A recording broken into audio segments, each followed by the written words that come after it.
Tas, atsiprašau, tik tai sakant, tas vienijimas jis turi prasidėti nuo to.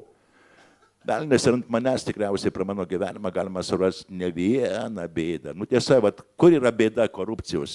Aš galvoju, kokio velnio man eiti į Seimą dabar? Kokio velnio? Aš sakau savo kolegijai, kokio velnio? Mane kažkados tai vienas iš merų pavadino reiškinai nevykėliu. Nemoku aš, suprantat, yra tokie žmonės, kurie nemoka. Nemoka imti kyšio, taip? Nemoka. Jūs su Paleckio frontu į Seimą irgi ėjote, ir tvirta jėga buvo, taip. Bet Paleckio... ten irgi įsimaišė būtent tie dalykai, jeigu rimtai šnekant finansai. Ten grupiai žmonių buvo, kuri dirbo savo darbą. Taip, prieš Paleckį turėjo dirbti. Bet aš vis tiek pateisinimo ir kaip aš negaliu surasti pateisinimo Daliai Grybauskaitei, kai jinai, neatsiprašė. Jinai 56 gimimo kaip ir aš. Kai jinai pasirinko tuo metu Maskvos pusę, o paskui apsimetė, kad jinai kovojo už Lietuvą. Tai aš negaliu irgi surasti pasiteisinimo ir Viktorui Uspaskichui ir jo visai komandai, kad jis labai dirbo už Lietuvą ir norėjo jai geriau padaryti. Bet tiek to šitą temą tegul būna. Tai mano kitas... Dar vieną temą. Su tuo susijęs dar. Vėl, kadangi mes pradėjom ir pradžioj kalbėti, ir man atrodo teisingai, arba tikėjimą ir pasitikėjimą. Ar aš galiu pasitikėti tuo žmogum? Tai dėja, praeities įvykiai, taip yra, praeities įvykiai ir apsprendžia mano tikėjimo ar pasitikėjimo šansus. Dabar aš generolą Tutkų tik tai paminėsiu. Praėjusiu metu, rugpjūčio 27 dieną, generolas parašo straipsnį, kur dėkoja regionų partijai kaip pačiai geriausiai, su kuria jisai buvo Seimo mero rinkimuose. Po 37 dienų jisai dėkoja vieninteliai geriausiai kitai partijai. Po 5 mėnesių jisai dėkoja Puidokui koalicijai, kuri yra pati geriausia, o dabar jisai yra Uspaskicho koalicijoje. Tai ir yra vienybė, ar ne? Ačiū Jums, Jūs ir atsakėt. Bet dabar gerbiamas Eduardai, kandidato į prezidentus biografijoje, jūs parašėte, kad jūs buvote nacionalinio susivienijimo. Steigėjas, taip. Net steigėjas. Tai ką jūs turit bendrą su Vytautu Radžvilu, Vytautu Sinica ir kaip jūs, pagal dabartinės jūsų požiūrius, aš kažkaip atsakysiu. Neina suvokti jūsų nacionalinio susivienijimo gretose. Prieš 2 dienas, kaip tik buvo LRT radio transliacija ir per parą laiko virš 20 000 žmonių paklausė. Ir aš ten jam, Sinicai, tiesiai apie tai ir pasakiau. Galvoju, tokie protingi žmonės, taip gražiai kalba. Aš irgi pasirašiau kaip steigėjas. Ir Sinica tą irgi prisimena, kas ten paskui buvo. O po mėnesio laiko paaiškėja, kad jie moralinės vertybės prekybos objektų padaro. Tai yra prekyba, mūsų moralinės vertybės. Aš šitą pasakiau garsiai ir viešai, Sinica nenorėjo aiškintis, o kas per moralinės vertybės ir kaip jie jas pardavinėjo.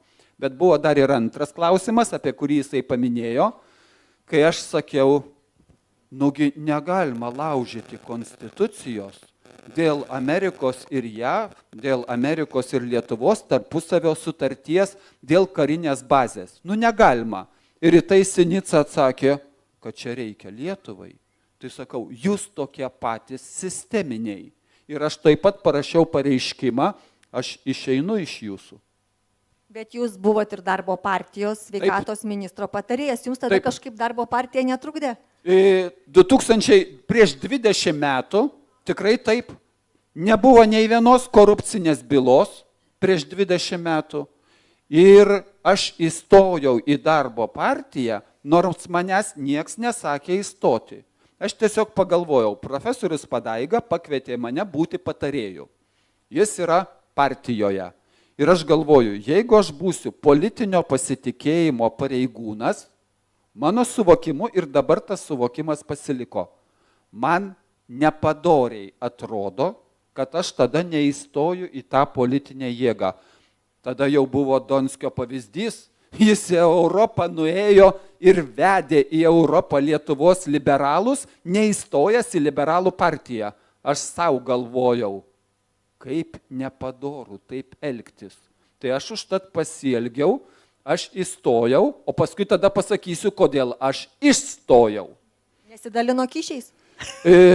Jeigu į sveikatos apsaugos klausimais režisierė eina kalbėtis pas prezidentą, reiškia mano žinių ir kvalifikacijos nereikia. Tai aš todėl sakau, jeigu reikia tik statistinių vienetų, kad aš būčiau, aš nenusiteikęs jo būti statistiniu vienetu. Aš noriu, kad mano žinias panaudotumėt. Eduardai, klausimas, jūs paminėjote, reiškia, režisierė eina pas prezidentą tartis. Ką jūs turėjot minty? Nes Vytautas irgi režisierius. Ir jisai Aš dėl to jau pasakiau. Aš žinau, apie ką Žinot, jūs šnekat. Žinau, apie ką jūs Nuo trakų, nuo trakų. Taip, ir dabar beje jinai yra trakų ligoninės. Ir jai įtarimai dabar pareikšti. Tikrai? Taip. Nežinojau. Jai įtarimai rimti pareikšti. Vargas tu mano, bet 12 metų buvo Seime, aš tai žinau. Reiškia. Ir sveikatos komiteto pirmininkas. Taip. Viskas, bet mane Viskas, supratot. aišku, nes aš galvoju, negi dar buvo kokia nors kita režisierė, bet ne. Tai kadangi ana pusė tenai turi tų kompromatų 150 vagonų ir dar tenai iš paskos važiuoja, tai o jūsų čia pusė tų kompromatų nieko nepasiruošė. Ar turi kokį nors kompromatą, ką nors ant ko nors iš čia sėdinčių?